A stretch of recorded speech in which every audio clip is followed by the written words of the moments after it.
অনেকেই আছেন যে ডাল ছাড়া কিন্তু খেতেই বসেন না। এই ডালের মধ্যে অনেক ধরনের ডালই তো জনপ্রিয়, মসুর ডাল সবথেকে বেশি প্রচলিত। এই মসুর ডালের মধ্যে আবার অনেক ধরনের ভাগ রয়েছে, তার মধ্যে একটি ভাগ হচ্ছে কালো মসুরের ডাল বা খোসাসহ মসুরের ডাল।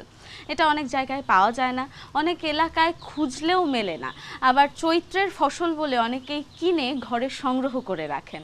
প্রিয় দর্শক বন্ধুরা, আজকে আমরা চলে এসেছি কুষ্টিয়ার চোরহাস উপজেলায় বিন্দু আপুর চুলার পাড়ে।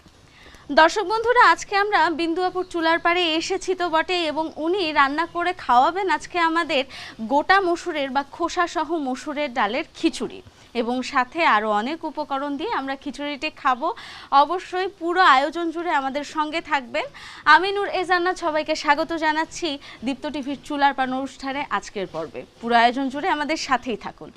বিন্দু আপু, কেমন আছেন? আলহামদুলিল্লাহ, ভালো আছি। এই যে আপনার চুলার পাড়ে চলে এসেছি, আপনি আমাদেরকে বলেছেন আজকে রান্না করে খাওয়াবেন হচ্ছে খোসাসহ মসুরের ডালের খিচুড়ি। কোথা থেকে শিখলেন এই রান্না?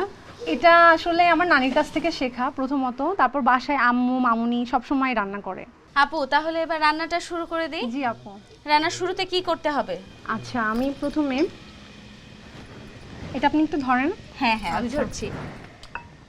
চালটা কতটুকু চাল আছে এখানে? 1 কেজি চাল আছে, লাল চাল 1 কেজি। খিচুড়ি রান্না করতে এভাবে হচ্ছে চাল আরেক পাত্রে দিচ্ছেন, আমি আসলে বুঝতে পারছি না। দিয়ে হাতে মাখাবো। ও আচ্ছা, মানে ওই যে চুলাতে হয় এরকম না, হাতে মেখে করতে হবে। দিচ্ছি আমি আস্ত মসুর,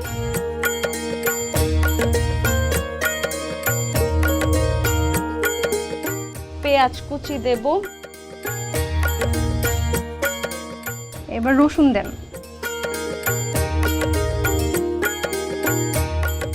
মরিচ। আচ্ছা, মরিচ তো এটা। আচ্ছা, এবার কি দেব আপু? খাঁটি সরিষার তেল। এবার লবণ।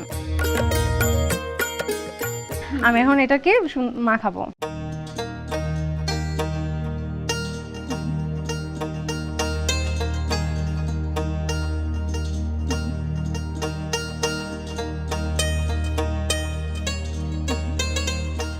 হয়ে গেছে এটা মাখানো? দিয়ে দিতে হবে? হ্যাঁ, দিয়ে দিতে হবে এভাবে।